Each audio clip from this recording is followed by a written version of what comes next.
Think about the last time you tried to build a new habit. Maybe it was going to the gym, maybe it was eating healthier, meditating every morning, or finally stopping that late-night phone scrolling. You started strong. You were motivated, determined, fully committed, and then somewhere around day 5, or day 12, or maybe even day 20, it fell apart. Not because you're weak. Not because you're lazy. But because you didn't understand what was actually happening inside your brain. Here's something that will change how you see every habit you've ever tried to build or break. Your brain is not designed to change quickly, it's designed to be efficient. And those two things are fundamentally at odds with each other when you're trying to rewire a behavior that's been baked into your neural architecture for years. Understanding why this happens and what you can actually do about it is what this video is all about. Let's start at the beginning. What even is a habit? A habit is a behavior that has become automatic through repetition. When you tie your shoes, you don't consciously think about every step. When you drive a familiar route, your mind can wander to your to-do list. When you reach for your phone the moment you wake up, you're not making a conscious decision, you're running a program. And that program lives deep in a part of your brain called the basal ganglia. The basal ganglia is an ancient brain structure. It evolved long before the parts of your brain that do planning, reasoning, and self-reflection. Its job is simple. Take complicated patterns of behavior and compress them into efficient, automatic routines. The first time you learned to drive, it was exhausting. You had to consciously manage the gas pedal, the brakes, the mirrors, the steering wheel, the other cars, and the road signs all at once. Your prefrontal cortex, the thinking brain, was working overtime. But over weeks and months of practice, the basal ganglia took over. It compressed all of that complexity into a single automatic package, driving. You barely think about it now. This process is called chunking, and it's extraordinarily powerful. It frees up your conscious mind to think about other things while your body handles the familiar. Without chunking, you'd burn out mentally just getting through a normal Tuesday. But here's the catch. The basal ganglia doesn't distinguish between good habits and bad ones. It chunks whatever you repeat consistently. That's why it's just as easy to automate reaching for a cigarette as it is to automate brushing your teeth. The brain doesn't care about your goals, it cares about efficiency. So when you decide to change a habit, you're not just deciding to do something differently. You're trying to override a deeply embedded neural program with a new one. And that is a biological battle, not a willpower battle. Framing it as a willpower problem is why most people lose. Let's talk about what's actually happening at the cellular level. Your brain contains roughly 86 billion neurons, and they communicate through synaptic connections. When you repeatedly perform a behavior, the neurons that fire together receive a physical upgrade. The pathway between them becomes insulated with a fatty substance called myelin. Think of myelin like high-speed fiber optic cable compared to an old copper wire. The more myelinated a neural pathway is, the faster and more automatic the associated behavior becomes. This is the biological basis of what we call muscle memory, or the feeling that something becomes second nature. Here's the part that nobody tells you. You cannot unmyelinate a pathway. Once a habit is physically wired into your brain, it's there. You cannot delete it. What you can do is build a competing pathway that becomes stronger through consistent practice. Think of it like a forest with two paths. One is a wide, clear, well-worn trail, your old habit. The other is a new path you're trying to cut through thick undergrowth. Every time you choose the new behavior, you're hacking through that forest. Every time you slip back into the old habit, you're walking the old trail and letting the new one get overgrown again. This is why relapse is so devastatingly common. This is why people who quit smoking for years can still feel powerfully triggered by a cigarette smell at a party. The old pathway doesn't disappear. It goes dormant. But it never goes away entirely. And under stress, fatigue, or emotional disruption, your brain defaults to the most myelinated, most efficient path available, the old one. Now, here's something that surprises almost everyone about habit formation. The commonly cited 21 days to form a habit is complete nonsense. It comes from a misread of a 1960 book by plastic surgeon Maxwell Maltz, who casually observed that amputation patients took about 21 days to stop feeling phantom limb sensations. That loose observation got warped and distorted through decades of self-help publishing until it became a universal law that never existed. People love the idea of 21 days because it feels manageable. 3 weeks sounds like something you can commit to. But it's a fiction. The actual science tells a very different story. A 2010 study published in the European Journal of Social Psychology, led by researcher Phillippa Lally at University College London, tracked 96 people trying to build new habits over 12 weeks. The results were eye-opening. It took anywhere from 18 to 254 days for a habit to become automatic, with the average landing at 66 days. 66 days. That's more than 3 times the 21-day myth. And for complex habits that conflict with deeply ingrained routines, 8 months wasn't unusual. Why such a massive range? Because not all habits are created equal. Drinking a glass of water with breakfast is a simple cue-action pairing. It slots neatly into an existing routine. Running for 30 minutes after work is a completely different challenge. It involves multiple decisions, physical exertion, emotional resistance, and it competes with an evening unwind routine you've probably had for years. The more complex and unfamiliar the behavior, the more repetitions the neural pathway needs to become sturdy. And repetition alone isn't enough. Context matters enormously. Habits form most powerfully when they're anchored to consistent, stable cues.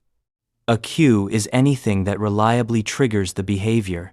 A time of day, a physical location, an emotional state, or an action that precedes it. If the cue changes, you go on vacation, you change jobs, your living situation shifts, the habit can collapse even if you've been practicing it for months. The environment isn't just a backdrop to your habits. It's structurally embedded in the habit circuit itself. This is why so many people successfully build a workout habit at a gym near their office and then completely lose it when they work from home. The cue passing the gym on the commute no longer exists. Without the trigger, the routine simply doesn't fire. The habit hasn't gone anywhere neurologically. It just has nothing to activate it. Understanding this gives you a significant strategic advantage. Instead of fighting the brain's deep need for context, you can engineer your environment deliberately. James Clear, author of Atomic Habits, popularized a technique called habit stacking. You attach a new behavior to an existing, reliable cue, a habit you already do automatically. Instead of vaguely committing to, "I will meditate every day," you say, "After I pour my morning coffee, I will sit down and meditate for 10 minutes. The coffee ritual becomes the trigger. You're not building a new habit from scratch in empty air. You're piggybacking on a neural pathway that's already been reinforced thousands of times. Let's talk about something that most people overlook completely: the role of stress hormones in habit formation. When you're under chronic stress, your brain releases elevated levels of cortisol. And cortisol has a profound and problematic effect on habit behavior. It pushes you toward automatic responses and simultaneously impairs your capacity for deliberate, goal-directed thought. Researchers at the University of Southern California found that stress makes people dramatically more reliant on habitual behavior, even when they consciously want to do something different. In a particularly revealing experiment, stressed participants were far more likely to eat an unhealthy breakfast they didn't want, simply because it was their usual habitual choice. Their prefrontal cortex, the seat of conscious decision-making, was compromised, and the habit brain filled the vacuum. This explains so many failures that people blame on weakness. Why you order the pizza when you promised yourself salad. Why you pick up your phone even though you were actively trying to stop. Why good intentions evaporate exactly when you most need them to hold. Stress doesn't just make habits harder to change, it actively reverses hard-won progress by making automatic behaviors dominant. Any habit change strategy that ignores stress management is working against the brain's own chemistry. Sleep plays an equally critical and underappreciated role. Your brain consolidates learning and reinforces new neural pathways during deep sleep, specifically during a phase called slow-wave sleep, where the brain replays and strengthens the connections formed during the day. If you're sleep-deprived, this consolidation process breaks down. Research suggests that learning acquired under sleep deprivation may require significantly more repetitions to solidify than the same learning done with proper rest. Every habit practice session costs less when you're sleeping well. There's also a concept called ego depletion that explains one of the most common patterns of habit failure. Willpower is a finite cognitive resource. Every decision you make, every impulse you resist, every act of self-control draws from a limited mental reserve. By the end of a long day of good decisions, most people have very little willpower remaining, which is exactly why evenings are when habits collapse most reliably. You managed perfectly all day. You were diligent and on track. And then it all unravels because the internal battery is empty. The strategic implication of this is profound. Don't rely on willpower. Design your environment so the battle never needs to be fought. If you don't want to eat junk food, don't keep it in the house. Make the bad choice physically unavailable. If you want to read more, place the book on your pillow so it's the first thing you see at bedtime. If you want to exercise in the morning, sleep in your workout clothes and put your gym bag by the door the night before. Every barrier you remove from a desired behavior, and every friction point you add to an unwanted one, shifts the probability in your favor without consuming a single unit of willpower. Now, let's look at the reward circuit, because this is where the habit loop truly locks in. Your brain runs fundamentally on dopamine. But here's what most people get wrong about dopamine. It's not primarily the pleasure chemical. It's more accurately the anticipation chemical. Dopamine surges not when you receive a reward, but when you anticipate it. This is why the notification sound on your phone is so compelling even before you know what it says. Your brain has learned that sound predicts potential social reward, and it floods with dopamine in advance. Every habit operates on this loop. Cue triggers routine, routine produces reward, reward releases dopamine, dopamine teaches the brain to repeat the sequence. Over time, even the cue alone begins to trigger dopamine release, your brain running ahead of the behavior in anticipation of the reward it expects. This is the neurological definition of craving. To wire in a new habit effectively, you need a genuine reward that follows the behavior immediately. Not a promised reward days later. Your brain is remarkably poor at connecting distant outcomes to present actions. The reward needs to land within seconds. It doesn't have to be elaborate.